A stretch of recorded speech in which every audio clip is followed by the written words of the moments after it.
Já parou para pensar como é possível espiar o mundo secreto que existe dentro do nosso corpo sem precisar de um único corte? A ideia de ver órgãos e tecidos em tempo real parece até coisa de ficção científica, quase mágica. Bom, hoje a gente vai desvendar exatamente essa mágica. A resposta, de certa forma, está toda aqui, nessa imagem. Pode parecer algo super complexo, mas a criação dela se baseia em princípios da física que são, na verdade, surpreendentemente elegantes. A grande questão é como um som que a gente nem consegue ouvir se transforma num mapa tão detalhado da nossa anatomia. Vamos mergulhar nisso agora. Então, para começar, tudo parte de uma ferramenta que funciona de um jeito muito parecido com o pincel de um artista. Só que, em vez de usar tinta, esse pincel usa ondas sonoras para pintar um retrato do que está escondido debaixo da nossa pele. E no coração desse nosso pincel existem os cristais muito especiais. Eles têm uma propriedade simplesmente incrível.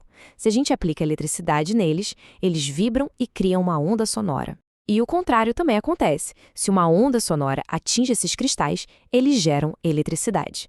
É uma via de mão dupla que faz tudo isso ser possível.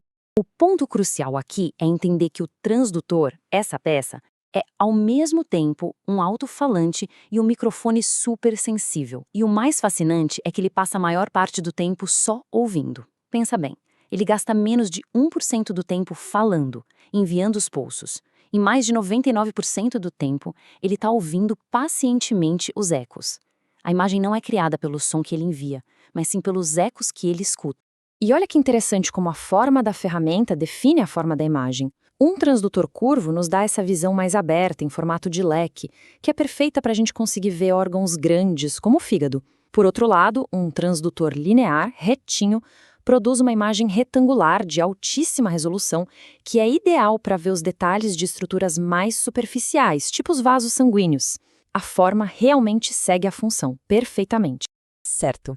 Agora que nosso pulso sonoro foi enviado, ele começa uma verdadeira aventura, viajando através dos mais variados terrenos do nosso corpo. E cada tecido que ele encontra pelo caminho conta um pedacinho diferente dessa história. O comportamento desse pulso é definido pela impedância acústica de cada tecido. O nome parece complicado, mas pense nela como a resistência que cada tecido oferece à passagem do som. É só olhar os extremos. O ar quase não oferece resistência nenhuma, enquanto o osso oferece muita. São exatamente essas diferenças que são a chave para formar a imagem. E isso nos leva direto a este ponto. Quando o nosso pulso de som passa de um tecido para outro com uma diferença de impedância muito grande, por exemplo, do tecido mole para o gás, quase todo o som é refletido, como se batesse num espelho. É por isso que 99% do som volta. Agora, quando a diferença é pequena, como entre tecido e água, o som passa quase sem nenhuma interrupção. Mas, atenção, existe uma regra fundamental. A máquina só consegue ver os ecos que voltam retinho para ela. Se um eco ricocheteia e vai para outro lado, em ângulo, ele se perde e não ajuda a formar imagem. Só os retornos diretos é que contam. E como qualquer viajante numa longa jornada, o nosso pulso sonoro se cansa. Conforme ele viaja mais fundo, ele vai perdendo energia. Esse processo, chamado de atenuação, acontece porque os próprios tecidos absorvem e espalham o som, enfraquecendo o sinal que, no final, consegue voltar. Muito bem, nosso eco viajou, ricocheteou e voltou. Ele está mais fraco, é verdade, mas está cheio de informações valiosas. Agora, a máquina tem o trabalho de traduzir toda essa jornada numa imagem que a gente possa finalmente entender. E esse processo de decodificação é genial de tão simples. A máquina mede basicamente duas coisas. Primeiro, quanto tempo um eco demorou para voltar, o que indica a profundidade da estrutura.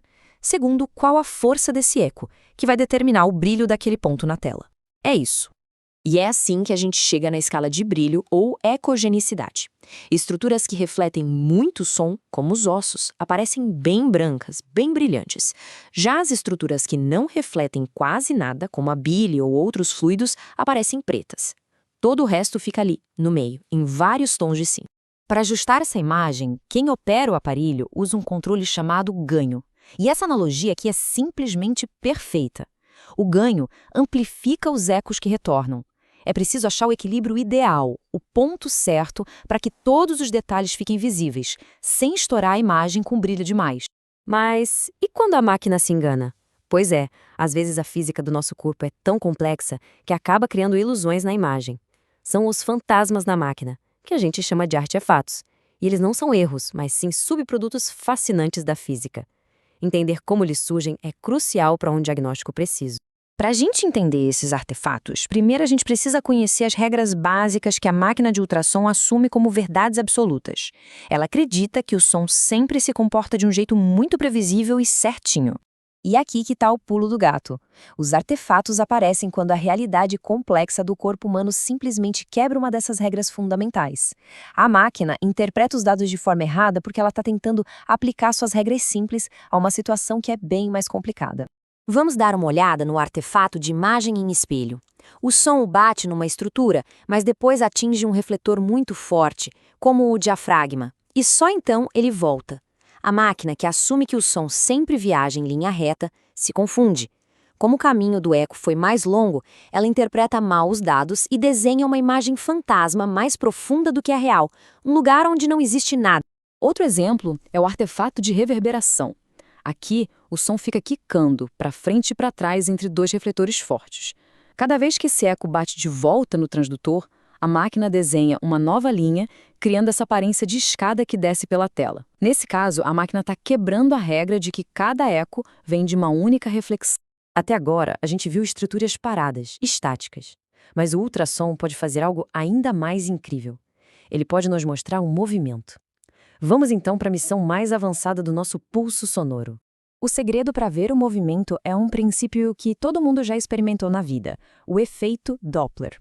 É a mesma coisa que acontece com o som de uma sirene, que muda de tom se ela está se aproximando ou se afastando. A frequência do eco do ultrassom também muda quando ele ricocheta em algo em movimento, como as células do nosso sangue. Isso nos leva ao Doppler colorido. A máquina detecta essa mudança na frequência dos ecos que retornam do sangue e traduz essa informação em cores. Normalmente, o vermelho indica o fluxo que está vindo na direção do aparelho e o azul o fluxo que está se afastando. Isso transforma uma imagem estática, em tons de cinza, num mapa dinâmico e colorido do sistema circulatório, tudo em tempo real. Nós vimos como um simples pulso de som, através de uma física engenhosa e uma tradução de dados super inteligente, cria imagens detalhadas e até mapas dinâmicos do interior do nosso corpo. É uma janela não invasiva para a nossa biologia. E a pergunta que fica é: se o som já nos permite ver tudo isso, quais serão os próximos horizontes? O que mais essa tecnologia nos permitirá enxergar no futuro?